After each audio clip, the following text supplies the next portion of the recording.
जय हिंद दोस्तों, आपका हार्दिक स्वागत है आपके अपने चैनल दयालपुर में। आपके लिए लेकर आए हैं दोस्तों करंट अफेयर के कुछ मोस्ट इंपोर्टेंट क्वेश्चन। और दोस्तों हमारे चैनल पर पहली बार आए हों तो दोस्तों चैनल को सब्सक्राइब कर लें, बेल आइकन प्रेस कर लें ताकि आने वाली क्लास का नोटिफिकेशन मिले आपको सबसे पहले। और दोस्तों क्लास अच्छी लगे तो अपने दोस्तों में ज़रूर शेयर करें। और इससे पहले की क्लास आपने ना देखी हो तो हमारी प्ले लिस्ट से जाकर इससे पहले की क्लास देख सकते हैं। और दोस्तों हमारे चैनल पर आपको सुबह 6 बजे करंट अफेयर के टॉप 15 क्वेश्चन मिल जाया करेंगे। तो दोस्तों हमारे चैनल पर बने रहें।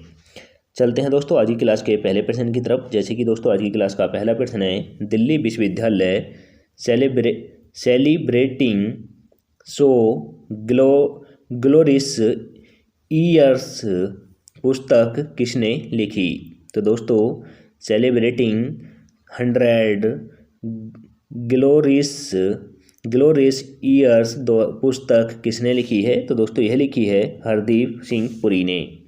यह हरदीप सिंह पुरी ने लिखी है। तो दोस्तों इसका राइट आंसर हो जाएगा ऑप्शन नंबर डी।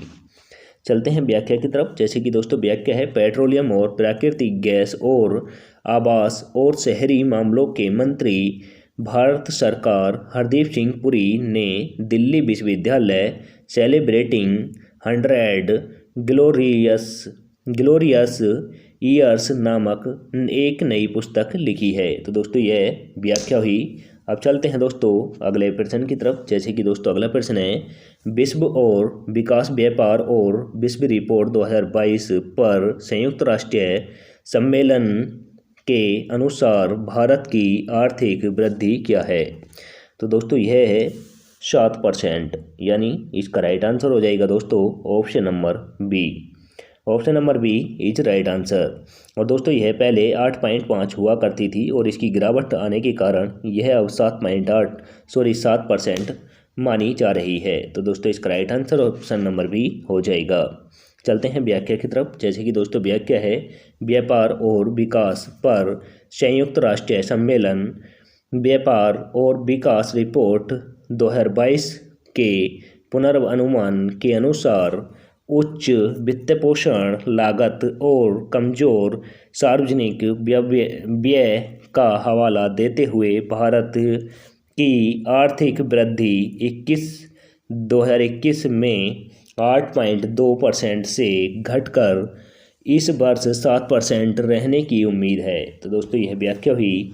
अब चलते हैं अगले प्रश्न की तरफ। अगला प्रश्न है, किस संस्थान ने अक्टूबर 2022 के लिए कोमोडिटी मार्केट्स आउटलुक रिपोर्ट जारी की है। तो दोस्तों यह किसने की है। यह की है दोस्तों विश्व बैंक ने। यह विश्व बैंक ने की है। तो दोस्तों इसका राइट आंसर हो जाएगा option number A. Option number A is right answer. अब चलते हैं दोस्तों व्याख्या की तरफ। जैसे कि दोस्तों व्याख्या होगी, विश्व बैंक ने अक्टूबर 2022 के लिए कॉमोडिटी मार्केट्स आउटलुक रिपोर्ट जारी की है। तो दोस्तों व्याख्या हुई। अब चलते हैं अगले प्रश्न की तरफ। जैसे कि दोस्तों अगला प्रश्न है, विश्व बचत दिवस 2022 किस तारीख को मनाया जा रहा है। तो दोस्तों विश्व बचत दिवस 2022 किस तारीख को मनाया जा रहा है। तो दोस्तों यह मनाया जा रहा है 31 अक्टूबर को। यह 31 अक्टूबर को मनाया जा रहा है। तो दोस्तों इसका राइट आंसर हो जाएगा option number C. Option number C is right answer. अब चलते हैं दोस्तों व्याख्या की तरफ। जैसे कि दोस्तों व्याख्या है, विश्व बचत दिवस 2022 31 अक्टूबर 2022 को मनाया जाता है। यह व्याख्या हुई। अब चलते हैं दोस्तों अगले प्रश्न की तरफ। जैसे कि दोस्तों अगला प्रश्न है, हैलोवीन दिवस 2022 किस तारीख को मनाया जा रहा है। तो दोस्तों हैलोवीन दिवस 2022 31 अक्टूबर को मनाया जा रहा है। तो दोस्तों इसका राइट आंसर भी ऑप्शन नंबर ए हो जाता है। अब चलते हैं व्याख्या की तरफ। जैसे कि दोस्तों व्याख्या है, हैलोवीन दिवस 2022 31 अक्टूबर को मनाया जाता है। यह व्याख्या हुई। अब चलते हैं दोस्तों अगले प्रश्न की तरफ। जैसे कि दोस्तों अगला प्रश्न है, किस राज्य ने महिला अनुकूल पर्यटन परियोजना शुरू की है। तो दोस्तों महिला अनुकूल पर्यटन परियोजना किस राज्य ने शुरू की है। तो दोस्तों यह की है केरल राज्य ने। यह केरल राज्य ने की है। तो दोस्तों इसका राइट आंसर हो जाएगा option number B. Option number B is right answer. अब दोस्तों इन सभी राज्यों की राजधानी बता दूं, नोट कर लें। उत्तर प्रदेश की लखनऊ है, केरल की त्रिवेंद्रपुरम है, राजस्थान की जयपुर है, कर्नाटक की बेंगलोर है। अब चलते हैं अगले व्याख्या की तरफ। जैसे कि दोस्तों व्याख्या है, केरल राज्य पर्यटन विभाग ने महिलाओं के लिए सुरक्षित और स्वच्छ स्थलों को सुनिश्चित करने के लिए एक महिला अनुकूल पर्यटन परियोजना शुरू की है। यह व्याख्या हुई। अब चलते हैं अगले प्रश्न की तरफ। जैसे कि दोस्तों अगला प्रश्न है, G20 के अध्यक्ष के रूप में किसे नियुक्त किया गया है। तो दोस्तों G20 के अध्यक्ष के रूप में किसे नियुक्त किया गया है। तो दोस्तों यह किया गया है अमृता नंदम्य देवी को किया गया है। तो दोस्तों इसका राइट आंसर हो जाएगा option number C. Option number C is right answer. अब चलते हैं दोस्तों व्याख्या की तरफ। जैसे कि दोस्तों व्याख्या है, आध्यात्मिक गुरु माता अमृत्यानंद देवी को केंद्र सरकार द्वारा देश के सिविल 20 का अध्यक्ष नियुक्त किया गया है, जो ग्रुप ऑफ 20 का एक आधिकारिक जुड़ाव समूह है। यह व्याख्या हुई। अब चलते हैं अगले प्रश्न की तरफ। जैसे कि दोस्तों अगला प्रश्न है, द्विपक्षीय अभ्यास गरुण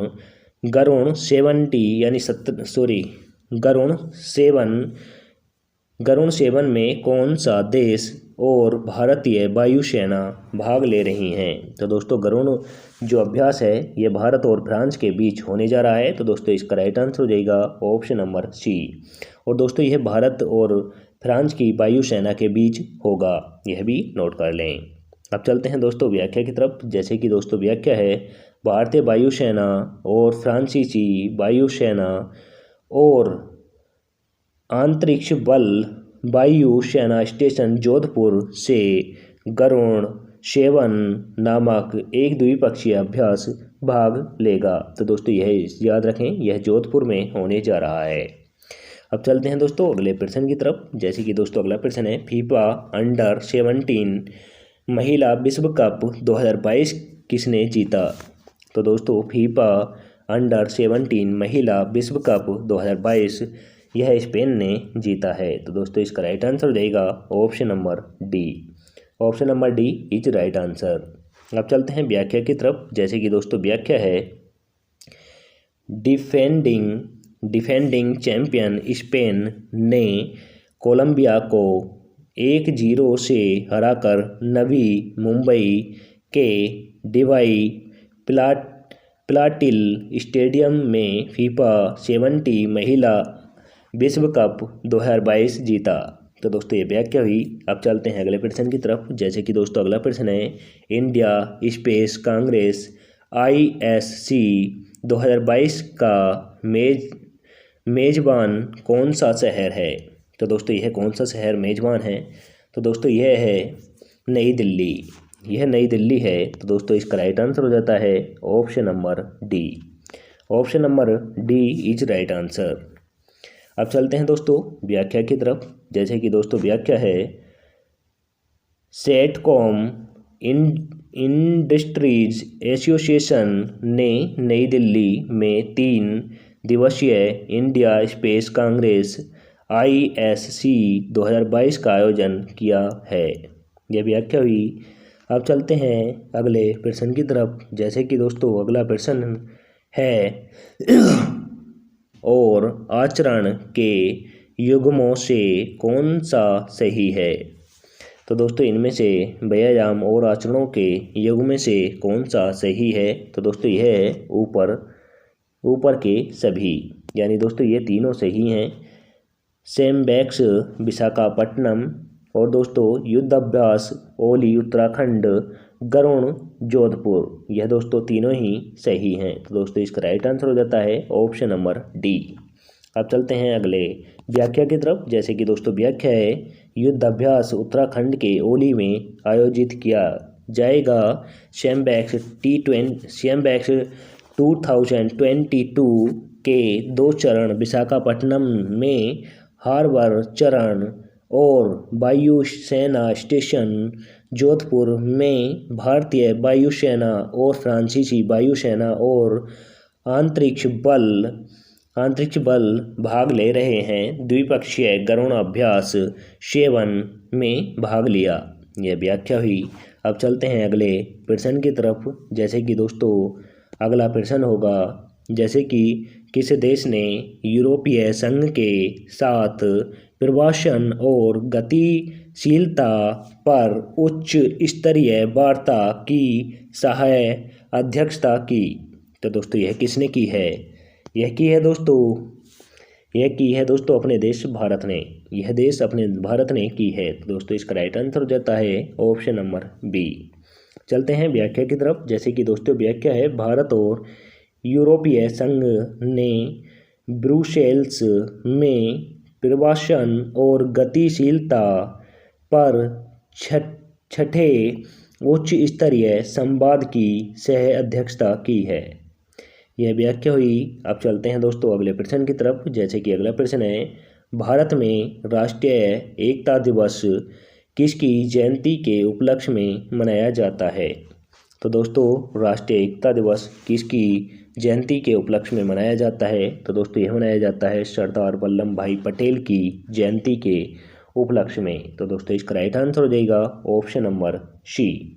और दोस्तों यह एक ऐसे महान पुरुष हैं जिन्होंने हमारे बिखरे हुए भारत को अखंड यानी एक भारत, एकता भारत में लाए।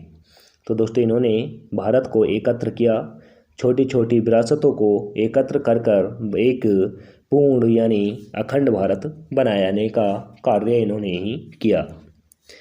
तो दोस्तों अब चलते हैं व्याख्या की तरफ। जैसे कि दोस्तों व्याख्या है, भारत के राजनीतिक एकाधिकार में प्रमुख भूमिका निभाने वाले सरदार वल्लभ भाई पटेल की जयंती को चिन्हित करने के लिए हर साल 31 अक्टूबर को भारत के राष्ट्रीय एकता दिवस मनाया जाता है। तो दोस्तों यह भी नोट कर लें। अब चलते हैं अगले प्रश्न की तरफ। जैसे कि दोस्तों अगला प्रश्न है, प्रति व्यक्ति ग्रीन हाउस गैस उत्सर्जन में सर्वाधिक योगदान देने वाला देश कौन सा है? तो दोस्तों यह कौन सा देश है? यह दोस्तों अमेरिका। यह अमेरिका है। तो दोस्तों इसका राइट आंसर हो जाता है option number A. Option number A is right answer. चलते हैं व्याख्या की तरफ। जैसे कि दोस्तों व्याख्या है, अमेरिका ने 14 TCOE के उच्चतम उत्सर्जन में योगदान दिया।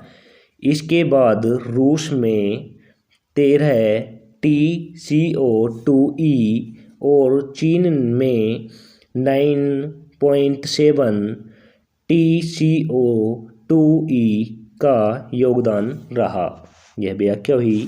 अब चलते हैं दोस्तों अगले प्रश्न की तरफ। जैसे कि दोस्तों अगला प्रश्न है, राजस्थान के राजसमंद जिले में नाथद्वारा में विश्व स्वरूपम नामक एक मूर्ति है। विश्व स्वरूपम कौन से देवता हैं? तो दोस्तों विश्व स्वरूपम कौन से देवता हैं? तो दोस्तों यह हैं शिव। यह शिव हैं। तो दोस्तों इसका राइट आंसर हो जाता है ऑप्शन नंबर डी। चलते हैं दोस्तों अगले प्रश्न की तरफ, व्याख्या की तरफ। जैसे कि दोस्तों व्याख्या है, राजस्थान के राजसमंद जिले के नाथद्वार में बनाई गई विश्वास स्वरूपम नामक 369 फीट ऊंची शिव प्रतिमा को समर्पित किया जाएगा। यह व्याख्या हुई। अब चलते हैं अगले प्रश्न की तरफ। जैसे कि दोस्तों अगला प्रश्न है, ब्राज़ील के नए राष्ट्रपति के रूप में किसे चुना गया है? तो दोस्तों ब्राज़ील के नए राष्ट्रपति कौन होंगे?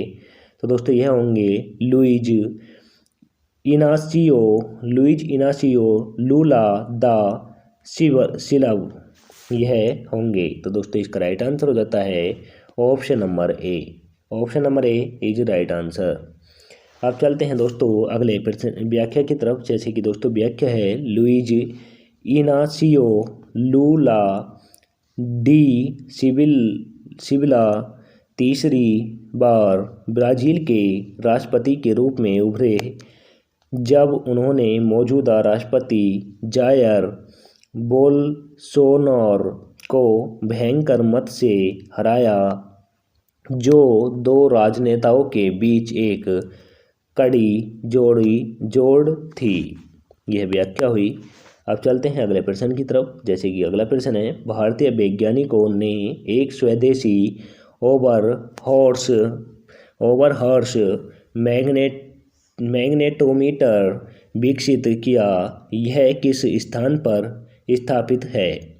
तो दोस्तों यह किस स्थान पर स्थापित है? यह दोस्तों अलीबाग में, यह अलीबाग में स्थित है। तो दोस्तों इसका राइट आंसर हो जाएगा ऑप्शन नंबर ए।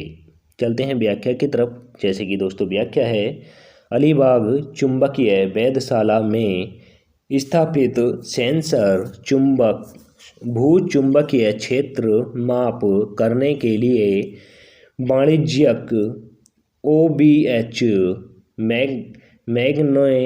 मैग्नेटोमीटर पर भारत की निर्भरता को कम कर सकता है।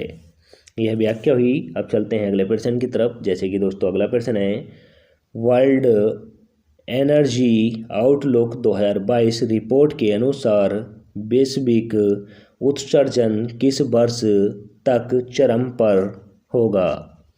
तो दोस्तों यह किस वर्ष तक होगा? यह होगा दोस्तों 2025 तक। यह 2025 तक होगा। तो दोस्तों इसका राइट आंसर हो जाएगा ऑप्शन नंबर ए।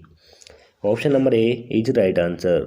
अब चलते हैं दोस्तों व्याख्या की तरफ। जैसे कि दोस्तों व्याख्या है, अंतर्राष्ट्रीय ऊर्जा एजेंसी ने अपनी विश्व ऊर्जा आउटलुक 2022 रिपोर्ट जारी करते हुए कहा कि 2025 में वैश्विक उत्सर्जन चरम पर होगा। यह व्याख्या हुई। अब चलते हैं दोस्तों अगले प्रश्न की तरफ। जैसे कि दोस्तों अगला प्रश्न है, RRR ने सर्वश्रेष्ठ अंतर्राष्ट्रीय फिल्म का पुरस्कार जीता। सैटर्न अवार्ड जापान डैश यह डैश द्वारा निर्देशित है। तो दोस्तों यह किसके द्वारा निर्देशित है? यह दोस्तों SS राजामौली के द्वारा, SS राजामौली के द्वारा निर्देशित है। तो दोस्तों इसका राइट आंसर हो जाएगा option number C. Option number C is right answer. अब चलते हैं व्याख्या की तरफ। जैसे कि दोस्तों व्याख्या है, SS राजमौली द्वारा निर्देशित और हाल ही में जापान में रिलीज हुई फिल्म RRR ने अपना पहला बड़ा अंतर्राष्ट्रीय पुरस्कार जीता। सर्वश्रेष्ठ अंतर्राष्ट्रीय फिल्म सैटर्न अवार्ड्स है। तो दोस्तों ये व्याख्या हुई। अब चलते हैं आज की क्लास के लास्ट क्वेश्चन की तरफ। लास्ट क्वेश्चन है, किस भारतीय जोड़ी ने फ्रेंच ओपन पुरुष युगल खिताब जीता है? तो दोस्तों पुरुष युगल खिताब किसने जीता है? तो दोस्तों यह कौन सी जोड़ी है? यह है दोस्तों सात्विक साई राज, रिंकी रेड्डी और चिराग शेट्टी। ये दोस्तों इन दोनों ने जीता है। तो दोस्तों इसका राइट आंसर हो जाता है option number C. Option number C is right answer. और दोस्तों आज की क्लास इसी के साथ समाप्त होती है। आपको क्लास कैसी लगी कमेंट करके ज़रूर बताएं। और दोस्तों क्लास अच्छी लगी हो तो अपने दोस्तों में ज़रूर शेयर करें। चैनल पर पहली बार आए हों तो दोस्तों चैनल को सब्सक्राइब कर लें, बेल आइकन प्रेस कर लें ताकि आने वाली क्लास का नोटिफिकेशन मिले आपको सबसे पहले। और दोस्तों हमारे टेलीग्राम चैनल का लिंक आपको डिस्क्रिप्शन में मिल जाएगा, वहाँ से जाकर आप PDF डाउनलोड कर सकते हैं। मिलते हैं दोस्तों नेक्स्ट क्लास के साथ। जय हिंद, वंदे मातरम।